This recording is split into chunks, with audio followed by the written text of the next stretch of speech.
अस्सलाम वालेकुम रहमतुल्लाहि वबरकातुहू। कैसे हैं डियर स्टूडेंट्स? उम्मीद करता हूँ आप सब लोग ठीक ठाक होंगे। Dear students, 10th class chemistry के long question, most important 8 long question जो हैं वो आप लोगों के साथ शेयर करूँगा। तो चैनल पर न्यू आए हैं तो HBS एजुकेशन चैनल यूट्यूब का उसको सब्सक्राइब कर दीजिएगा, क्योंकि वह तलीमी चैनल है जहां पर आप लोगों के साथ जो है गेस्ट पेपर जो है एक एक्यूरेट गेस्ट पेपर शेयर किए जाते हैं, और इसके अलावा हर तरह की तलीमी हेल्प जो है यहाँ पर आप लोगों को देखने को मिल जाती है। तो 10th केमिस्ट्री फुल बुक के जो लॉन्ग क्वेश्चन है वो मैं शेयर करूँगा आप लोगों के साथ।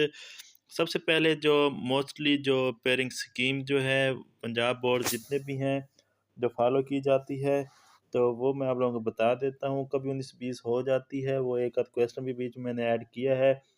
तो क्वेश्चन नंबर 5 जो है लॉन्ग क्वेश्चन का, ए पार्ट जो है वो चैप्टर नंबर 9 में से और बी पार्ट जो है चैप्टर नंबर 10 में से।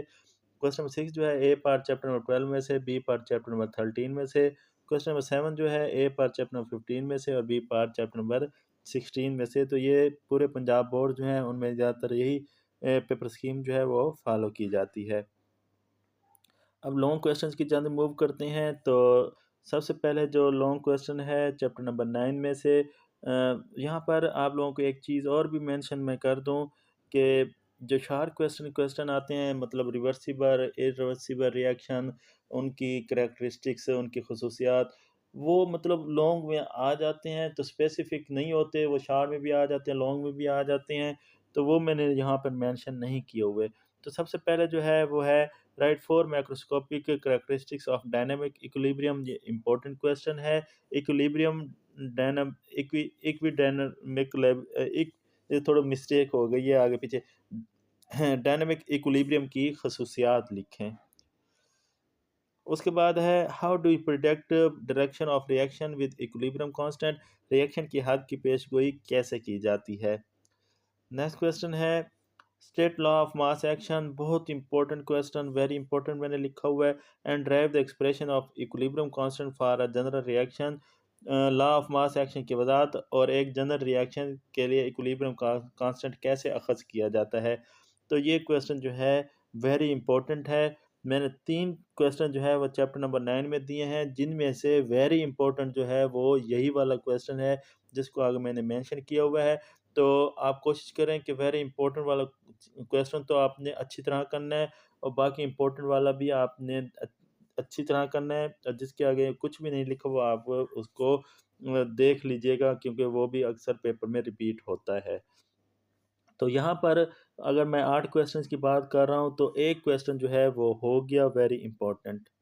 उसके बाद चैप्टर नंबर 10 में write down the 4 chemical properties of acid and bases. Acid और बेसिस की 4 खसूसियात लिखें, इंपॉर्टेंट क्वेश्चन है। फिर है describe the Lewis theory of acid and bases with example. Lewis का एसिड और बेसिस नज़रिया जो है मिसालों के साथ लिखें। ये वेरी इंपॉर्टेंट क्वेश्चन है, लॉन्ग क्वेश्चन चैप्टर नंबर 10 का। तो इसको आप मेंशन जो है कर देख लीजिएगा, कर लीजिएगा। नेक्स्ट है acidic salt and double salt, जो इनकी डेफिनेशन, इनकी मतलब वजाहत, explanation. Also write their characteristics acidic और डबल साल्ट्स और इनकी खसूसियात। तो यहाँ पर हमें वेरी इंपॉर्टेंट क्वेश्चन जो है वो एक देखने को मिल रहा है। तो ये क्वेश्चन 2 क्वेश्चन हो गए, एक इम्पोर्टेंट है और दूसरा क्वेश्चन भी कभी कभी पेपर में आ जाता है। Total 3 question. तो क्वेश्चन नंबर 6 पेयरिंग स्कीम के मुताबिक उसमें ए पार्ट चैप्टर नंबर 12 में से यूजेस ऑफ एस्टिलेन या फिर ऑक्सीडेशन ऑफ एस्टिलेन, एस्टिलेन के इस्तेमालात और एस्टिलेन की ऑक्सीडेशन। ये अलग अलग क्वेश्चन है, कभी से एक दफ़ा भी मतलब इकट्ठे भी आ जाता है, लेकिन ज़्यादातर कभी ऑक्सीडेशन आता है, कभी उसके इस्तेमालात आते हैं, दोनों अलग अलग आते हैं। तो आपने दोनों कर लेने हैं। ये वेरी इंपॉर्टेंट क्वेश्चन है चैप्टर नंबर 12 में से। उसके बाद characteristics of homologous series. Homologous series की खसूसियात लिखें, ये इंपॉर्टेंट क्वेश्चन है। फिर है sources and properties of alkanes, alkenes और अल्काइन्स। मतलब अल्केन्स की और अल्काइन्स के ज़राए और खसूसियात जो हैं वो लिखें। ये क्वेश्चन भी इम्पोर्टेंट है। फिर है इसका last question, uses of ethane and methane, methane और इथेन गैस के जो है वो इस्तेमालात लिखें। तो टोटल जो है इस चैप्टर में 4 क्वेश्चन जो है वो दिए हुए हैं, जिनमें से एस्टेलेन वाला जो है वो very very very very important question है। फिर नेक्स्ट इसका बी पार्ट की जानिब हम मूव करें, तो इसके बी पार्ट में सबसे पहले है describe proteins it's sources and uses, protein के ज़राए और इस्तेमालात लिखें और प्रोटीन क्या होती है, very very very very important question. Describe lipids it's sources and uses, lipids को की वजाहत करें, इसके ज़राए और इस्तेमालात लिखें, ये भी इम्पोर्टेंट क्वेश्चन है। फिर है नोट ऑन डीएनए, डीएनए पर नोट लिखें, या इसको अक्सर मतलब इसका जो मुखफ़िफ़ है डीएनए, तो इसका पूरा नाम है डीऑक्सी राइबो न्यूक्लिक एसिड, तो इस तरह भी लिखा हुआ आ जाता है, या जस्ट डीएनए लिखा भी आ जाता है, ये भी इम्पोर्टेंट क्वेश्चन है। फिर है vitamins and its types, vitamins और इसकी इकसाम पर नोट लिखें, ये इस चैप्टर के क्वेश्चन है 13 के। तो यहाँ पर एक जो है वेरी इंपॉर्टेंट क्वेश्चन है, दो जो है इम्पोर्टेंट हैं।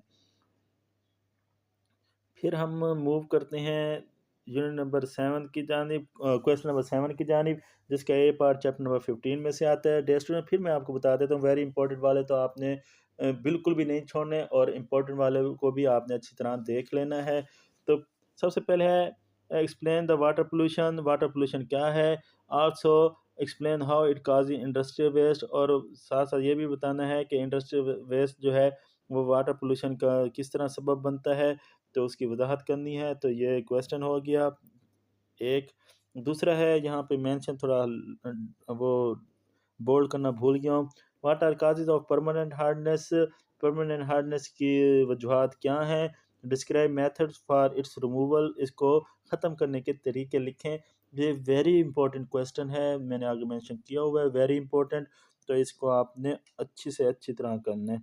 फिर है note on domestic influence and acid rain effect, domestic influence और एसिड रेन के असरात पर नोट लिखें।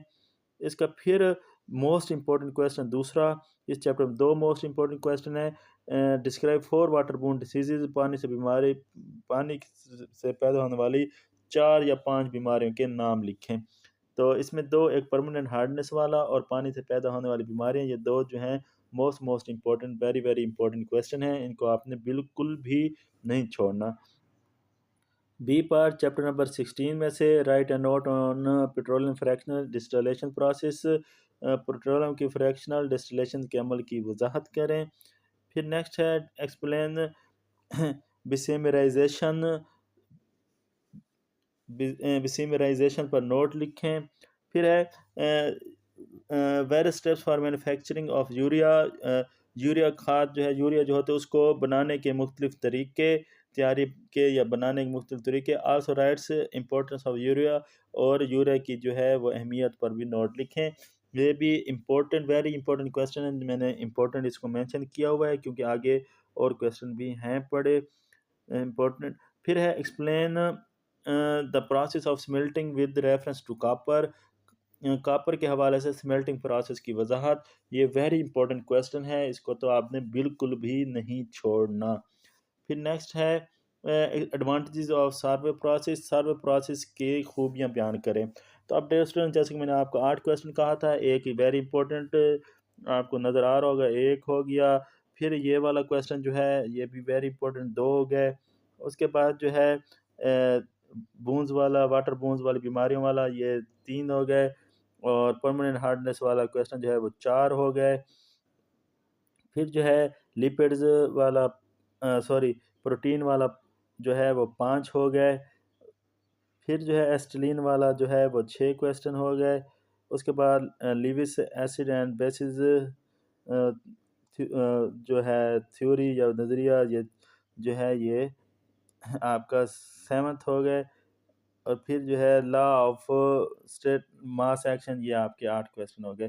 तो 1 2 3 4 और 2 इधर से, 5 6 और 7 8 क्वेश्चन। तो दुआओं में याद रखिएगा, चैनल सब्सक्राइब नहीं किया तो कर दीजिएगा। अल्लाह हाफिज़।